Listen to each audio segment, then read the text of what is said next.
What's going on, everybody? It's your boy C-Zar with C-Zar Gets Crypto, and we are talking about Kaspa today. It's at all-time highs currently. I mean, it's pretty close, right? I think it's worth talking about. For those of you that don't know, maybe you've checked in like a month ago and you haven't checked in since. I'm a bear that has turned bull on Kaspa.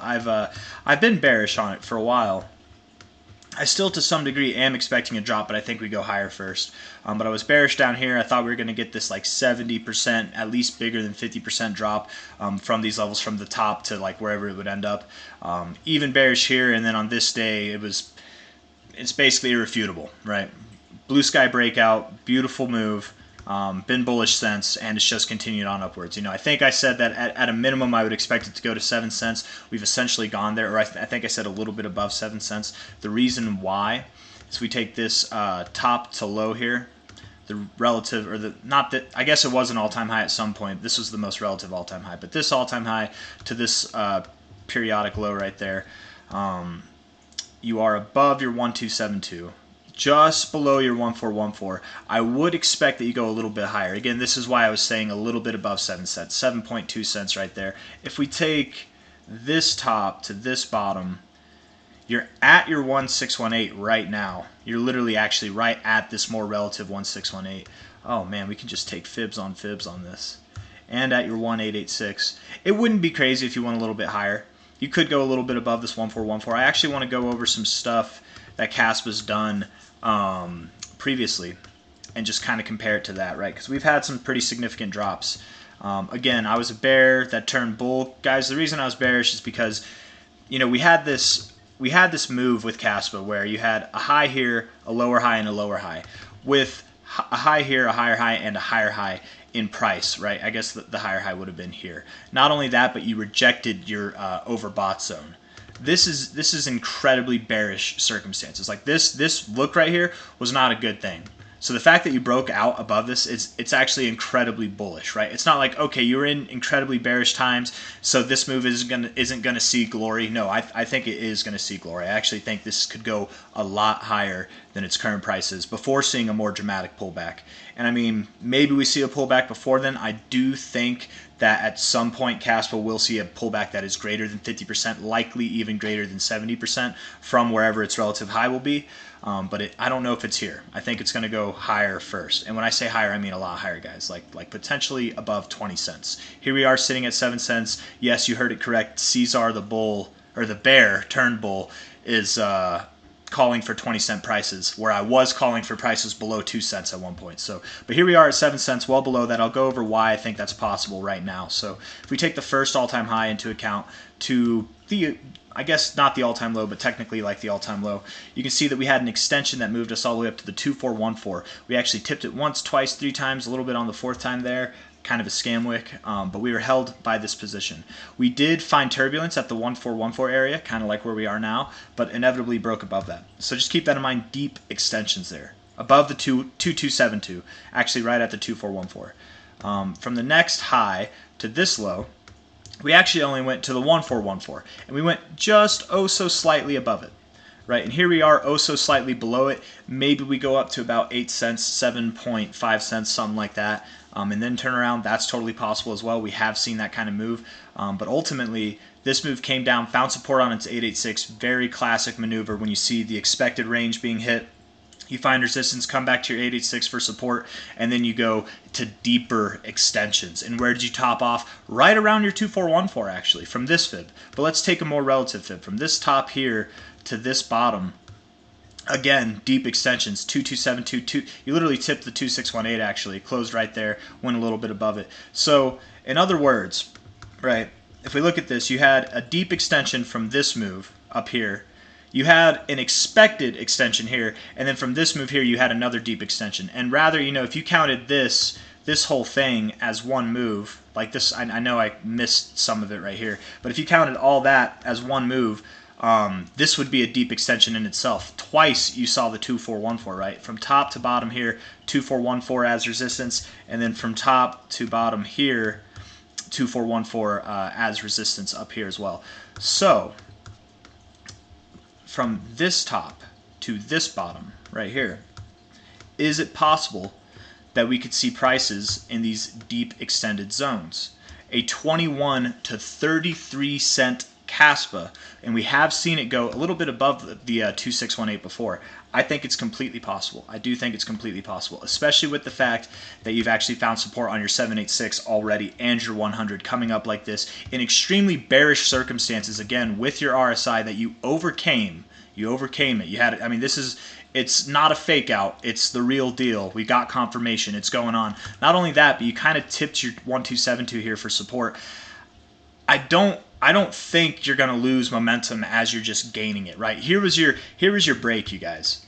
You chilled for a second, and now you're 2 weeks into your move. I don't think it's going to end around here. I would at least think up at the 1618, or even from a likelihood. You know, there's not a whole lot of history on this chart, right? There's not a whole lot of statistical data that we can go off of. It came about in 2022. The first coin was minted, I think, in 2021, October or November, I forget. But at least that's what I read on the white paper. But the 2272 to 2618 area has been hit several times. We've seen it happen. So I think that 21 to 33 cents is not only possible, but it deserves to be called a likelihood even from this current price. Now, what we could do before we get up there is from top to bottom here, maybe we find some resistance in this zone. Maybe we go up and find resistance in this zone or up in this zone. And then we pull all the way back to the 886 as we did previously, as is common whenever you see these extensions being hit. And then you find support and you go higher to this zone overall, right? Maybe you see something like that. I don't know. What would that do? From the 1886 to the 886. That would be a 72% drop. We've seen that. That's normal for Kaspa. From here, from the 1414 down there, it's not even a 50% drop. I wouldn't really expect that personally, and again, especially because you just broke out. Like, I would think you get some more rapid continuation. Not only that, but you have a ascending triangle formation here, which the measure move roughly would take you up toward this 1618. I think if you got this far into it, you'd probably at least hit your 1618. Let's just see how you react, man. Let's see how you react. If you can close above this 1618 on a weekly basis, I think it's go time to deeper extensions, which at a minimum would take you to 11 to 13 cents. But we've seen it more commonly than not, this deeper to extended area come into play. I wonder, just because it likes deeper extensions, when you see stuff like this, sometimes you can get relevance all the way from the OG fib itself. Look at that, man. 2414 found resistance, found support on the 1618, the golden extension. You closed right at it for 2 weeks. I guess 1 week you closed and then the next week you bounced. You closed at the 2886, came down, found support on your 2272. Didn't really, I guess you found support on the 3618. You probably have some other fibs here. I stopped going in depth as I do here on these extensions. Whenever I just go 3, 4, 5, 6, 618, 6, 886.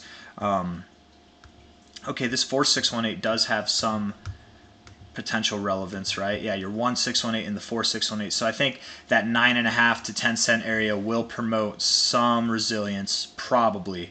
But maybe not enough to give you a dramatic drop. Maybe it is, maybe it's not. But one way or another, guys, I think this thing at a minimum is going to move up to around 10 cents, maybe just below it, if not possibly all the way up to 33 cents or at least above 20 cents, something like that. So right now, going into the more, realistic stuff, not just like daydreaming here. Very strong readings on your daily RSI, very constructive daily RSI. You refused, Kaspa, refused to go to your oversold zone down here, and that's actually a very bullish signal right there. You would expect to bounce off it. This in itself is a bullish signal. This is more bullish. In my experience, it's more bullish. So again, pairing that with the fact that you've broken out into your overbought zone here, looks like a constructive RSI, and you broke out of your ascending triangle formation that you have here. This move just happened. I do think you're going to get continuation. It wouldn't be crazy at all for this RSI to come down. Maybe you find support on your overbought zone. Maybe you even leave the overbought zone, but I don't think it would be over. You might see some kind of a pullback relatively within the next week or so, but it won't be dramatic. It won't be like a major pullback like we've seen before. It wouldn't take you below these highs. Probably, let's see, let's say you had a pullback from here, which I don't think you would, but if you were, I mean, maybe down to about 5.8 cents, 5.7 cents, something like that. I would very much doubt.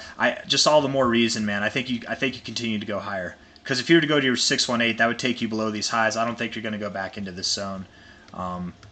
So if we were to have a 618 pullback, I mean, man, probably above 9 cents. I don't know. That wouldn't be too crazy. Watch this thing go to 21, 23, 33 cents, man. It really could happen. I'm just babbling at this point. I don't really have too much else to say. So I think I'll end it there. If you guys like the video, leave a thumbs up. Subscribe to see more. Good job to everybody that owns Kaspa. It's definitely going to do great things. Oh man, that's what I wanted to do. For anybody that's still around, you might be wondering, is 33 cents even possible? Some of you might be like so gung-ho, you're like, $55 is possible. What do you mean 33 cents? I don't know if anybody actually thinks that, but looking at the market cap valuation, we have, let's call it a $1.5 billion, 1.5 billion with a B dollar market cap capitalization there. From the current price at, let's call it, okay, let's 6.9 cents. That's fine. 6.9 cents times, we're at 1.5, or no, I guess we want to do that, right? We want to do, what's 33 divided by 6.9? How about that? 33 divided by 6.9 is that. So that times 1.5, essentially, would give us a $7 billion market cap. Is that possible for something that's probably the most bullish chart in crypto? I absolutely think it is, man.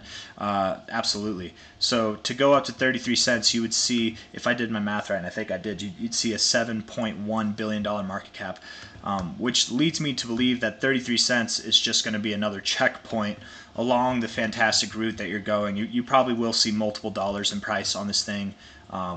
Like, I genuinely do expect that. But it's not going to be a straight line, right? For anybody that's been in Kaspa longer than I've talked about it, all you people like to talk about how you know the history of it and I don't. Well, if you know the history so well, maybe you bought all the way back here, maybe you bought all the way back here, maybe you bought here, whatever. You are familiar with these drops, right? I'm not just pulling it out of my ass. You know that they've happened and that we're overdue. We've gone on the longest stint without one of these more major corrections. But I don't expect that to happen here. But what I'm trying to say is, on the road to multiple dollars, Kaspa will have another major correction like it had before. You know, that's going to take probably a couple months to a few months to resolve itself, and it will be greater than 50%, probably less than 75% in a drop, based off of what we've seen before. And this coming one might be a little bit more extreme even, because I know there are a lot of people that FOMO'd up here. There are a lot of people that bought up here. And there's probably people who are FOMOing into it now, where like all your diamond hand people right down here, they're holding probably to the cycle's end, right? Maybe you've taken some profits, maybe you haven't, I don't know. I'm not your financial advisor. I'm not advising anybody to do anything. You know, you guys are in charge of your own money, obviously.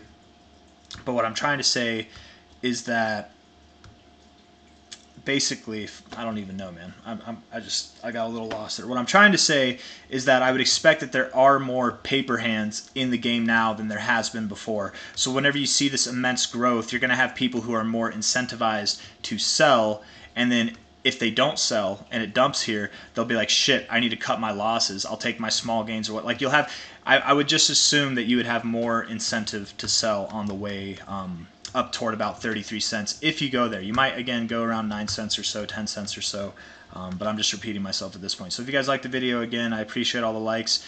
Thank you for all the new subscribers. Finally broke 1,000. It's incredible. Thank you guys so much. I know that I kind of rambled off at the end there, but I hope I made sense. Thank you for coming. Take care. Bye-bye.